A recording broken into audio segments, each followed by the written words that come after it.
సృష్టిలో ఒకదాన్ని చూసి మరొకటి అనుకరించడం సహజం, స్ఫూర్తిగా పొందడం సాధారణం, అనుసరించడం సర్వసాధారణం.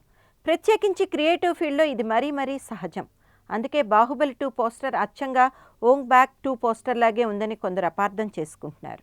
ఏదో లేని వివాదాన్ని క్రియేట్ చేయడానికి ప్రయత్నిస్తున్నారు. అసలు రాజమౌళికి ఒకరిని కాపీ కొట్టిన చరిత్ర కానీ, ఒకరిని అనుసరించిన రికార్డ్ కానీ, ఒకరిని అనుకరించిన మరక కానీ ఉన్నాయో చెప్పండి. అసలు ఆ లెక్కకొస్తే ఇప్పుడు రాజమౌళికి వచ్చిన థాటే అప్పట్లో సదరు ఓంగ్ బ్యాక్ డైరెక్టర్ కూడా రావడం కాకతాళీయం కావచ్చునేమో. అంతే తప్ప బాహుబలి క్రియేటివ్ స్పిరిట్పై నిందలేయకండి. ఒకే తీరులోని సృజనాత్మకత ప్రపంచంలో కొన్నిసార్లు వేర్వేరు వ్యక్తుల ద్వారా ప్రదర్శితం అవుతుంది. మన సంగీతం, మన ట్యూన్లు, మన కథలు, మన పోస్టర్లు, మన సీక్వెన్స్లు, మన కథనాలు, చివరకు మన ఫైట్లు అన్ని ప్రపంచంలోని అత్యుత్తమ క్రియేటివ్ సినిమాల నుంచి స్ఫూర్తి పొందినవే కదా. ఎక్కడెక్కడో ఎవడెవరో కష్టపడుతుంటే మళ్ళీ మనం ఎందుకు మన బుర్రలు చెడగొట్టుకోవడం? అంతే కదా, వేస్ట్ ఆఫ్ ఎనర్జీ కదా.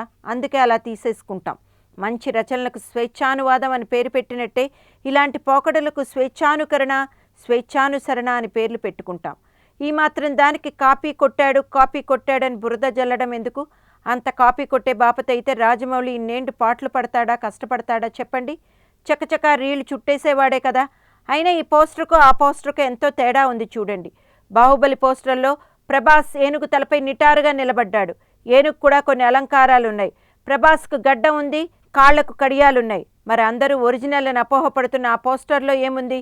హీరో ఏదో మార్షల్ ఆర్ట్ పోజులో ఉన్నాడు. కడియాలు లేవు, బనీన్ లేదు, గడ్డం లేదు, పైగా జులపాల జుట్టుంది. ప్రత్యేకించి ఏనుగు తలకు ఏ అలంకారాలు లేవు. ఇక మక్కీ కాపీ అని ఎలా అంటారు చెప్పండి?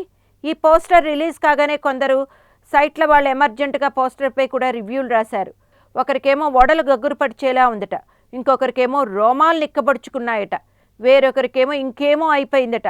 అసలు బాహుబలి తొలి సినిమాలో ఒక చెయ్యి, ఒక బిడ్డ చుట్టూ నీళ్ల పోస్టర్ కూడా కాపీయే అని ఇలాగే వివాదం లేవనెత్తారు.